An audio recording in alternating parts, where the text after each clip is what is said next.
Hello, and welcome to Senior Art Strokes. I'm Angel Mercado. Today we're going to continue with the series of how to paint water, the different conditions, different effects. And today is one that I see a lot when I go to Honeymoon Island. And we have the waves, coming and breaking to the rocks, creating this beautiful big splash. That's what we're going to draw today. When you do it right, it could add a nice impact in your drawing and perhaps in your painting if you take it further than the drawing. And in order to do this, we have to consider just a few things. The water and the sky behind the break, when it hits the rocks behind the break, the big splash, that is going to be important. Pay attention to the values. The darker you place the values, around the big splash, the more impactful the splash will be. Another one is the shape. When you create the splash, as it breaks into the rocks, that shape is also try to make it organic, interesting, not make it too even. That way it's going to look natural. As you're making the splash, the water goes in different directions, so also when you do that, draw that in different directions, not just everything up in one direction, just fans out, it goes up, it goes in different angles. So that is another one you have to be conscientious about. And also another important one are the edges. Make a mix of a little bit of hard edges and soft edges. If it's a splash, most likely the farther it gets away from the rocks, the softer it's going to be, because the less amount of water is going to get up there, and it's going to mix with the background colors. So be aware of that also. What we're going to do now, we're just going to go to our sketchbook and we're going to see how we can do this. And remember, this is the waves breaking into rocks. So the rocks more likely are going to be the darkest, darks in our sketch. Something to keep in mind. So I hope you'll enjoy it. Give me a like, subscribe, of course, share if you know somebody who might benefit from this. And let's go sketch. And remember, practice more than once. One time is not enough. Until you're completely happy with it, and then you can move into something else. So now let's go and see what we can do with our pencil and paper. Oh, and pay attention to the pressure, how much pressure you apply of the pencil and the paper, because when we want different values, you might want to have a very light touch, not too heavy. So all of those points to consider, and now we are ready to go and get the paper. Let's go.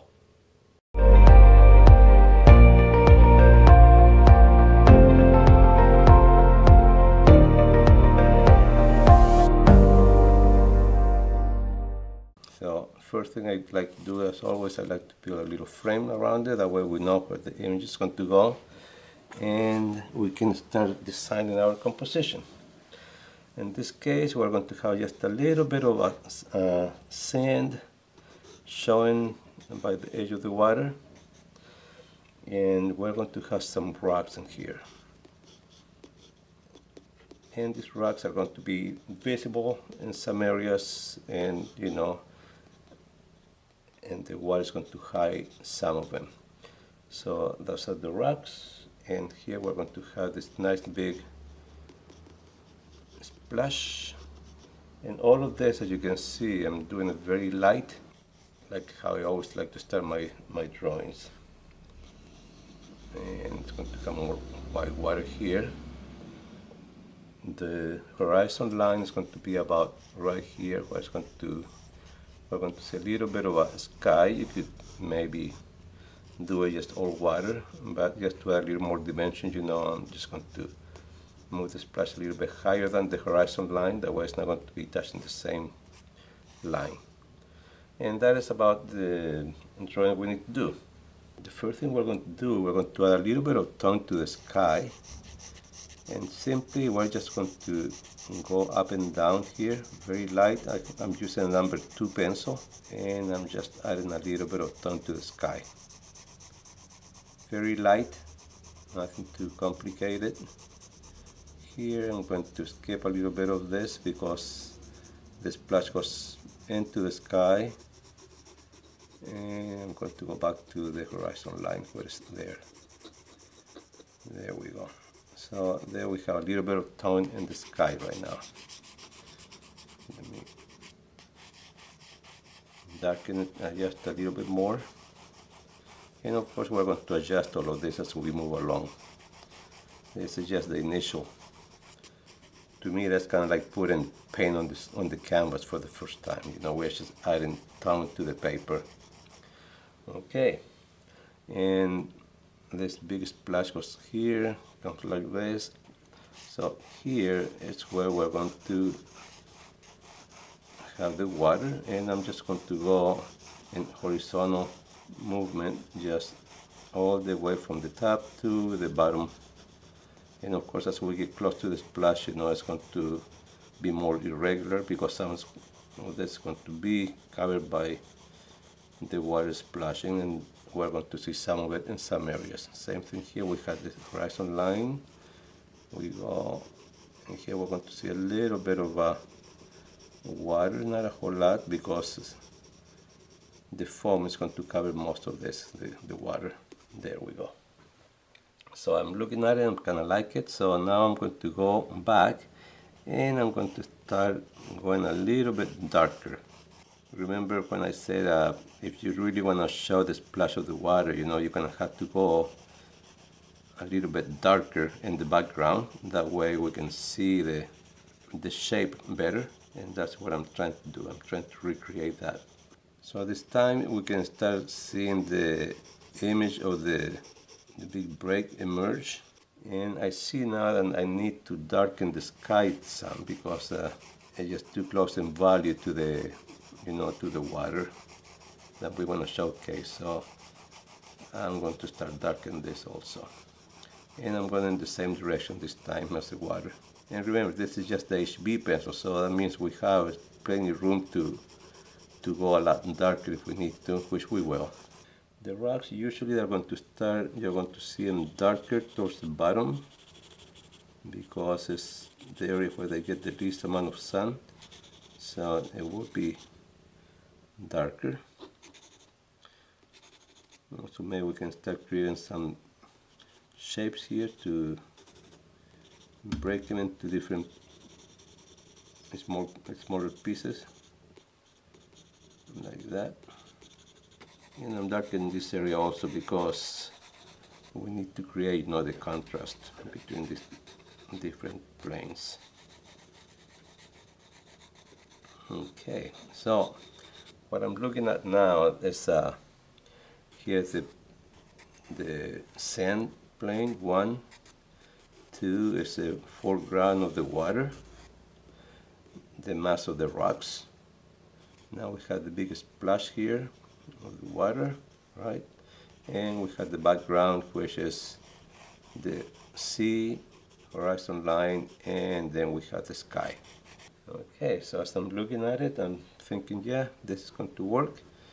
And I'm going to start adding a little more detail to this. Maybe it's another rock sticking through here, and we can just see a little bit of it. Maybe I'm going to go in the opposite direction just to darken the rocks more. Here the same way we're going to see bits and pieces here and there. And I'm putting a little more pressure on my pencil. Not a whole lot, but more pressure than before. Just to start darkening the background. There we go. Okay, so as I look at it, I'm kind of like what I'm seeing. So what I'm going to do now, I'm going to get my paper stump, and I'm going to go over some of this stuff. Just what this does is going to start embedding a little bit of the graphite into the paper better. It'll become more stable like this. And of course, I'm trying not to create patterns or anything, so I'm going here and there with this water here. Want to be a little bit darker than the water we see there. And you can kind of start seeing now the shapes that we're creating. Second to the dark is going to be the sand, of course, because it's wet, so it's going to look even darker. Now I'm going to go and get a darker pencil, and with the 4B we're just going to start hitting some of these rocks.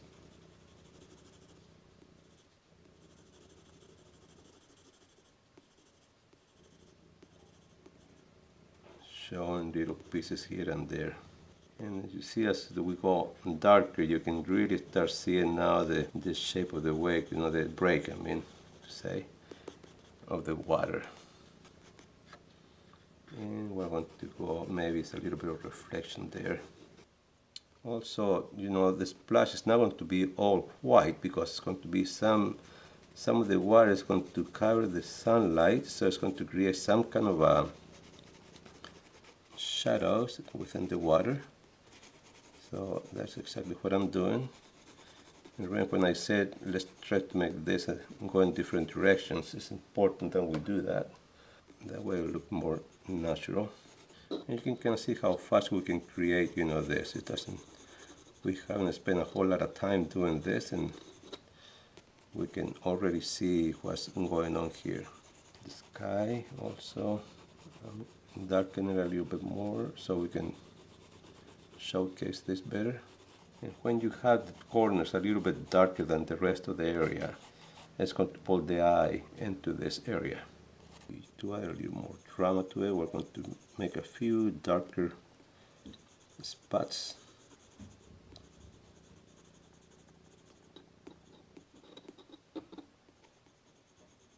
Because usually the bottom of the rock is not going to be receiving a lot of sunlight, so it's going to be a little bit darker. And we start creating different rocks here. You see how we start creating different planes. And you see when I'm getting a little bit darker, more of a hard line. You can see how the eye goes straight there right away. So we can direct the viewer side. And of course this line here, closer to the water, is going to be darker than the sand away, because it's closest to the water it is, the sand is very wet, so it's going to be darker. Maybe a little bit of the sand is showing here. Also just to separate, just to create a little more interest here, not to leave it so just one tone. So as I'm looking at it, I'm squinting my eyes at the same time just to see how things are coming together. Here I'm going to create a little more separation between this rock and the rock in the background.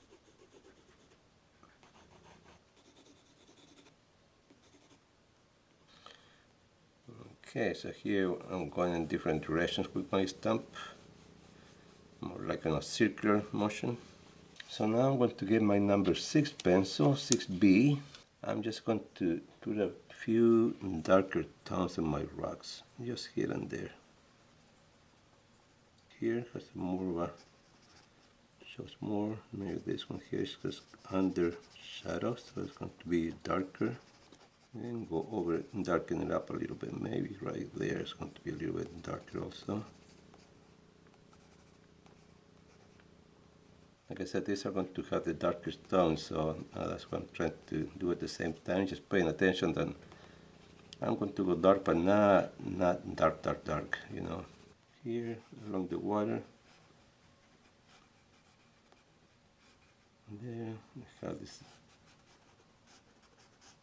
one in the opposite direction, just to get rid of some of the white that is there.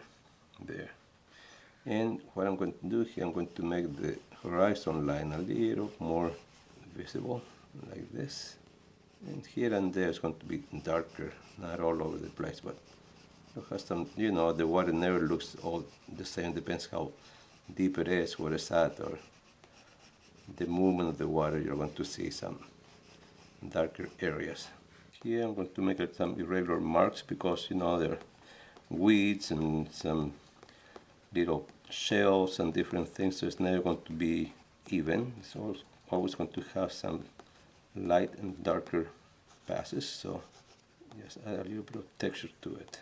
So now what I'm going to do, I'm going to get my kneaded eraser. Sometimes it helps you make some noise, splashes.